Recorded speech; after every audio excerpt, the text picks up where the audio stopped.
मंगेश काळोखे हत्या प्रकरणामध्ये मारेकऱ्यांना मोक्का लावून फाशी द्या अशी मागणी दिवंगत काळोखे यांच्या मुलांकडून आता करण्यात आलेली आहे।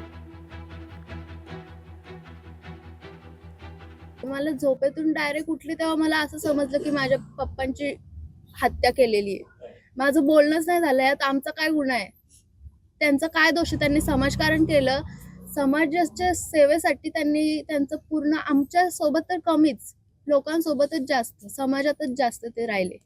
त्यात त्यांचा काय गुन्हा होता? त्यांनी समाजाची सेवा केली, आम्हाला न्याय भेटलाच पाहिजे। त्यांना फाशी किंवा मोका, त्यांना फाशी व्हायलाच पाहिजे। आणि त्यांना पोलीस प्रोटेक्शन देत आहेत आणि अख्ख्या गावकऱ्यांचं काय, ते सुटून आले तर लोक त्या रस्त्यावर जरा घाबरतील, त्यांनी एवढं हे केलेलं आणि पोलीस सुद्धा त्यांनाच प्रोटेक्शन देत आहेत। त्या गावकऱ्यांचं काय? आमची एकच मागणी आहे का त्यांना फाशीची शिक्षा झाली पाहिजे, तर नाही तर मोका लागला पाहिजे।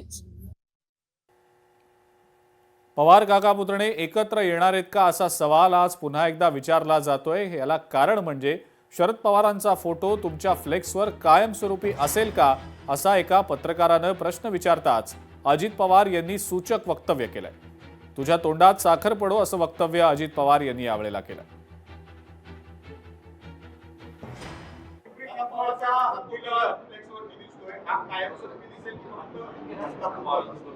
तुझ्या तोंडात साखर पडो, तुझ्या तोंडात साखर पडो।